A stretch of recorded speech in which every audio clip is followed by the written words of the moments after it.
Good morning student.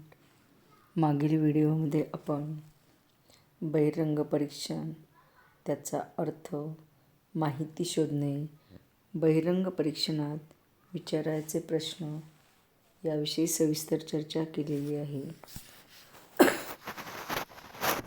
या व्हिडिओमध्ये आपण बहिरंग परीक्षणात दक्षता घेण्याच्या बाबी याविषयी सविस्तर चर्चा करणार आहोत. ही चर्चा करत असताना त्यामध्ये प्रामुख्याने ज्या गोष्टी आपल्याला बघायच्या आहेत त्यामध्ये 1. कागदपत्रांची सत्यता पडताळणे. 2. हेतुपुरस्सर केलेल्या चुका. 3. एकापेक्षा जास्त प्रतींमुळे होणारा गोंधळ. 4. लेखनातील सातत्य. 5. सहाय्यकारी शास्त्रांची मदत घेणे. 6. शब्दांचे योग्य अर्थ लावणे. या 6 मुद्द्यांच्या आधारे बहिरंग परीक्षणात कशा प्रकारे दक्षता घ्यावयाची याविषयी आपण आता माहिती पाहूयात. त्यामध्ये प्रामुख्याने पहिला जो घटक आहे तो म्हणजे कागदपत्रांची सत्यता पडताळणे. आता यामध्ये प्रामुख्याने कागदपत्रांची सत्यता पडताळणे म्हणजे काय, की संशोधनासाठी जी कागदपत्रे मिळालेली आहेत ती अस्सल आहेत की झेरॉक्स आहेत त्याच्या, म्हणजेच नक्कल प्रत आहे. फॉर एक्झाम्पल, उपलब्ध कागदपत्र खरे आहेत का हे पाहण्यासाठी बखरीची मिळालेली प्रत खरी आहे का, ही प्रत जर नक्कल असेल तर ती एकमेव नक्कल आहे का, एकमेव नक्कल नसल्यास अशा किती नकला आहेत, याच्या किती झेरॉक्स केलेल्या आहेत, त्या कोठे असू शकतील याबाबतची माहिती जमा करावी लागते. अशी प्राथमिक माहिती गोळा केल्यानंतर संशोधकापुढे बखरीबद्दल 3 पर्याय उपस्थित राहतात. त्यापैकी पहिला पर्याय म्हणजे उपलब्ध बखर अस्सल असून ती मूळ प्रत आहे. दुसरा पर्याय मिळालेली प्रत एकमेव असून तिची दुसरी प्रत नाही. आणि तिसरा पर्याय उपलब्ध बखर ही मूळ की नक्कल हे माहीत नसणे. म्हणजेच ज्यावेळेस आपल्याला बखर आपल्या हाती येते त्यावेळेस ही बखर अस्सल आहे का की कशी आहे, त्यासाठी बखरीबद्दल 3 पर्याय उपस्थित केले जातात. आत्ताच आपण बघितलेला त्यातला पहिला पर्याय काय, की बखर अस्सल असून मूळ प्रत आहे. दुसरा पण काय बघितला, मिळालेली प्रत एकमेव असून तिची दुसरी प्रत नाही, म्हणजे ही अस्सलच आहे. आणि तिसरं उपलब्ध बखर ही मूळ की नक्कल हे माहीत नसणे. आता वरील 3 पर्यायाचे परीक्षण करावे लागते. कुठल्याही एका पर्यायाचे परीक्षण केल्याने त्याचा उपयोग होत नाही. जर एकच प्रत उपलब्ध असेल आणि त्याची दुसरी प्रत अस्तित्वात नसेल तेव्हा दुसरी प्रत शोधण्याचे कारण नसते. अशा प्रकारे परीक्षण केल्यास बराचसा आपला वेळ वाचतो. ज्यावेळी मूळ प्रत गहाळ झालेली असते आणि तिची नक्कल उपलब्ध असते अशावेळी अनेक बाजूंनी या प्रतीचे परीक्षण करावे लागते. बहिरंग परीक्षण करताना संशोधकाला बऱ्याच गोष्टींची असत्यता पडताळावी लागते. जेव्हा बखरीची एकमेव प्रत उपलब्ध असते तेव्हा 2 गोष्टी संभवतात. एक म्हणजे सर्वच्या सर्व बखर कोणत्याही एका संदर्भातून एकत्र केलेली असते आणि दुसरी म्हणजे बखरीचा काही भाग दुसऱ्या साधनातून घेतलेला असू शकतो.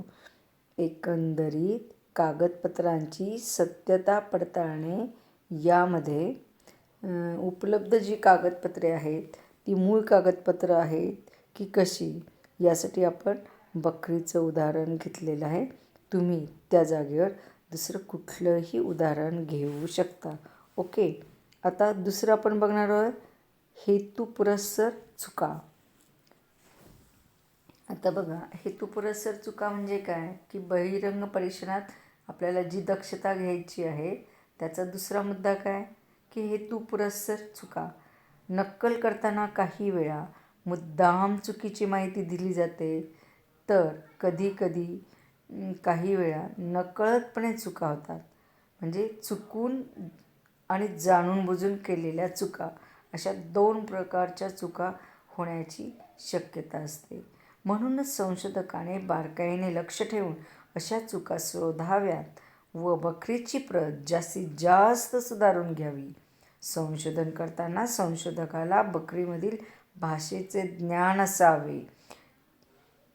याशिवाय त्या काळातील भाषाशैली, शब्दप्रयोग व हस्ताक्षर शैलीचे ज्ञान असावे लागते. भाषांतरकर्त्याच्या चुकीमुळे मूळ प्रत किंवा नक्कल प्रत दोष येऊ शकतो. भाषांतर करताना वारंवार येणारे शब्द गाळले जातात किंवा शब्दसमूह वेगवेगळे न लिहिता एकदाच लिहिला जातो. त्यातून दोष निर्माण होतो. ज्यावेळी बखरीची एकमेव प्रत उपलब्ध असते त्यावेळी अशा प्रकारे परीक्षण करावे लागते. म्हणजेच काय, हेतुपुरस्सर चुका. आणि मग समजा बखरीची एखादीच प्रत आहे, मग ती अस्सल आहे का की नक्कल आहे हे बघताना ती नक्कल म्हणजे मूळ प्रतीची बखरीची नक्कल प्रत करताना काय होतं, काही चुका होतात. कोणत्या होतात की कधीकधी नकळतपणे त्या चुका होतात, तर कधी मुद्दामून होतात. एखादा शब्द तोच आलेला असेल तर तो गाळला जातो किंवा तो परत लिहिला जात नाही आणि त्यामध्ये बराच मूळ प्रतीमध्ये आणि नक्कल प्रतीमध्ये बराच फरक पडलेला दिसतो. तो अशा प्रकारचा जो फरक आहे जाणून बुजून केलेला, तर तो शोधून काढावा लागतो. संशोधकाला त्यामध्ये बारकाईने लक्ष देणं गरजेचं असतं, तरच शास्त्रशुद्ध पद्धतीने संशोधन होऊ शकतं. अन्यथा एका पुस्तकातील किंवा एका ग्रंथातील माहिती दुसऱ्या ग्रंथात शब्दबद्ध करणे असंच होईल आणि मग त्या संशोधनाला कोणत्याही प्रकारचा अर्थ राहत नाही. आणि म्हणून मिळालेली कागदपत्रं ही मूळ कागदपत्रं आहेत का, आपल्या विषयाच्या संदर्भातील आहेत का, किंवा ती नक्कल प्रत आहे किंवा ती नक्कल प्रत करताना काही चुका झालेल्या आहेत का, त्या मुद्दामून केलेल्या आहेत की नकळत, हे सगळं आपल्याला समजावून घ्यावं लागतं. आणि मगच त्या कागदपत्रातील घटनेचा आशयाचा आपल्याला संशोधनासाठी चांगल्या प्रकारे उपयोग होतो. आता आपण तिसरा मुद्दा बघणार आहोत, एकापेक्षा जास्त प्रत, त्यामुळे निर्माण होणारा गोंधळ. जेव्हा एखाद्या कागदपत्राच्या एकापेक्षा जास्त प्रती उपलब्ध असतात व त्यांचे स्वरूप एकमेकांपेक्षा वेगळे असते, याशिवाय त्यांची मूळ प्रत उपलब्ध नसते, अशा वेळेस गोंधळाच्या परिस्थितीत खरी कागदपत्रे तपासण्यासाठी निष्कासन पद्धती वापरतात. म्हणजेच निष्कासन पद्धतीचा वापर कधी होतो की एकापेक्षा जास्त वेगवेगळ्या प्रती असतात आणि त्यातही मूळ प्रत उपलब्ध नसते. अशा परिस्थितीत खरी कागदपत्रे तपासण्यासाठी निष्कासन पद्धती उपलब्ध असते किंवा निष्कासन पद्धतीचा वापर केला जातो. एकाच प्रकारची चूक उपलब्ध सर्व बखरींमध्ये असते त्यावेळी अशा चुकांचा एक गट तयार केला जातो.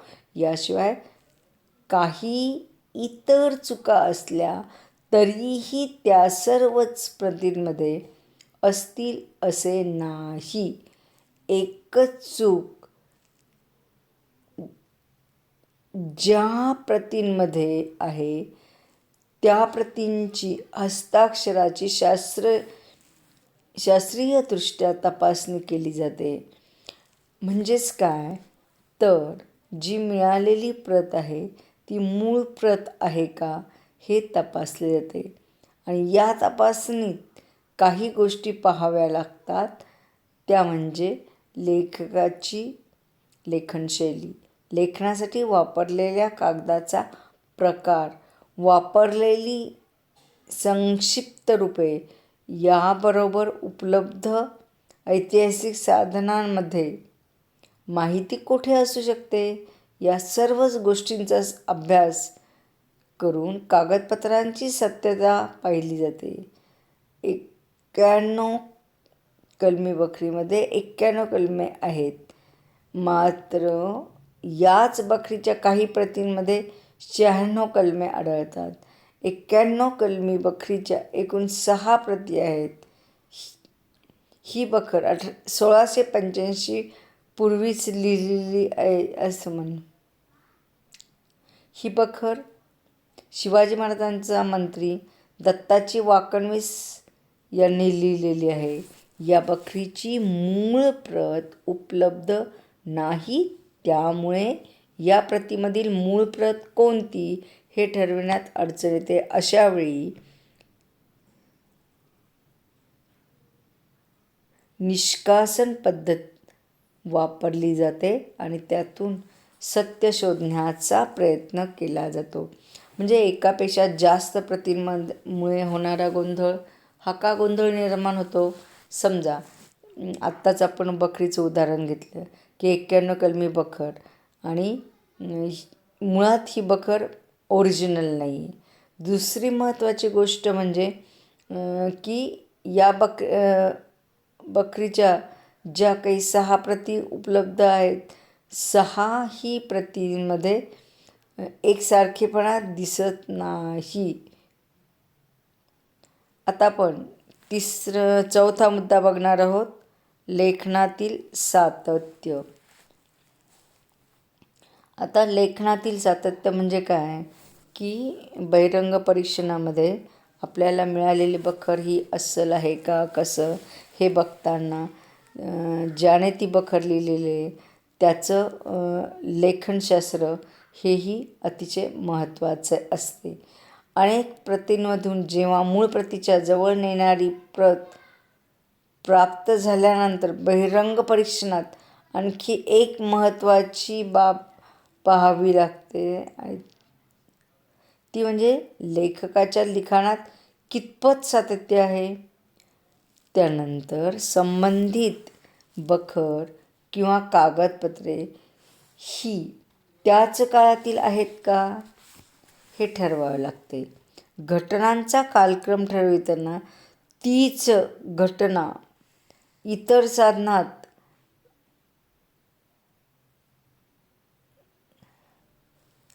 त्याची माहिती मिळते का हे पाहावे लागते. स्थळ काळ याबाबतचे निकष लावून ती घटना ज्या प्रदेशात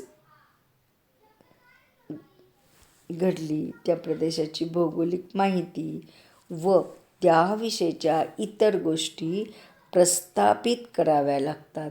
बहिरंग परीक्षणातील एक महत्त्वाची प्रक्रिया अशा प्रकारे पूर्ण केली जाते. त्यानंतर बखर किंवा कागदपत्रे कोणत्या संदर्भ साधनांवर आधारित आहेत याची माहिती मिळविणे आवश्यक असते.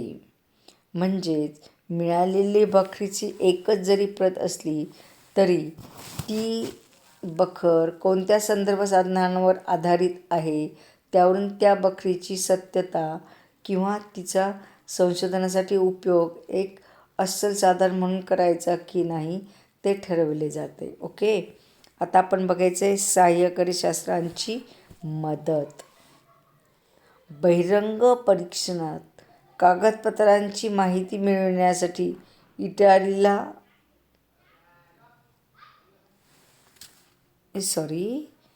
म्हणजे सहाय्यकारी शास्त्रांची मदत घेताना कशा पद्धतीने घेतली जाते तर बहिरंग परीक्षणात कागदपत्रांची माहिती व्यवस्थित जुळवण्यासाठी इतिहासकाराला सहाय्यकारी शास्त्रांचा उपयोग होतो.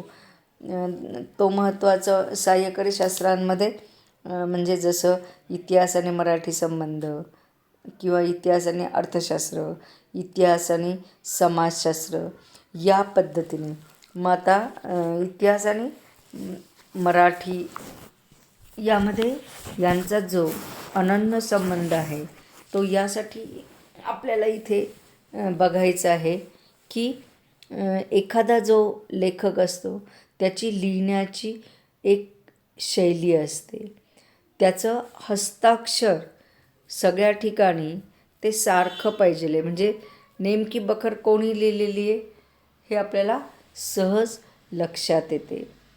सहाय्यकारी शास्त्रांची मदत घेऊन बहिरंग परीक्षण चांगल्या पद्धतीने करता येते. शेवटचा मुद्दा तो म्हणजे शब्दांचे योग्य अर्थ लावणे. बहिरंग परीक्षणात दक्षता घेण्याच्या ज्या विविध बाबी आत्तापर्यंत आपण बघितलेल्या आहेत त्यामध्ये आता आपण शब्दांचे योग्य अर्थ लावणे ही एक महत्त्वाची गोष्ट बघणार आहोत. आता लेखकाच्या सत्यतेबद्दल खात्री पटल्यानंतर बहिरंग परीक्षणाचा आता शेवटचा टप्पा राहिला आणि तो शेवटचा टप्पा म्हणजे शब्दांचे योग्य अर्थ लावणे. कागदपत्रांमधील शब्दांचे अचूक अर्थ लावणे. त्या शब्दांसाठी गतकाळात कोणते शब्द वापरले जात याची माहिती असावी लागते. काही वेळा लाक्षणिक अर्थाने शब्द वापरले जातात. अशावेळी खरा अर्थ आणि लाक्षणिक अर्थ यातील फरक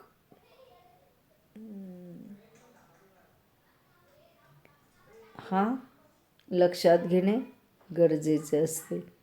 आता शब्दांचे अचूक अर्थ लावण्याचे काम करावं लागते कारण एकाच शब्दाचे वेगवेगळे अर्थ निघतात. आता कागदपत्रातील मजकुराचा मूळ उद्देश योग्य काय हे पाहतानाच लेखकाला काय म्हणावे हे जाणून घेण्याची आणि योग्य अर्थ लावण्याची पात्रता इतिहासकाराकडे असावी. म्हणजेच काय, शब्दांचा योग्य अर्थ लावता येणं संशोधकाला गरजेचं आहे.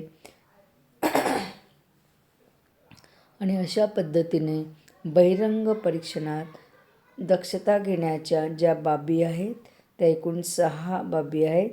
त्यामध्ये 1 कागदपत्रांची सत्यता पडताळणे, 2 हेतुपुरस्सर चुका, 3 एकापेक्षा जास्त प्रतींमुळे होणारा गोंधळ,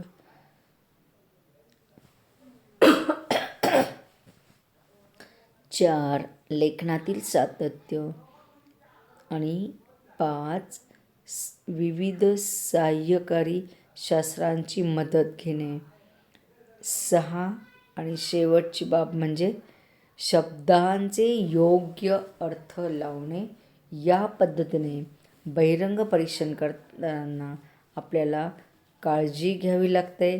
आणि मग हे सगळं बघितल्यानंतर आपल्याला लक्षात येईल की बहिरंग परीक्षण म्हणजे आम्ही ज्या विषयावर संशोधन करत असतो त्या विषयाच्या संदर्भातील मिळालेली कागदपत्रं आहेत का, आणि मग मिळालेली कागदपत्रं त्यांचं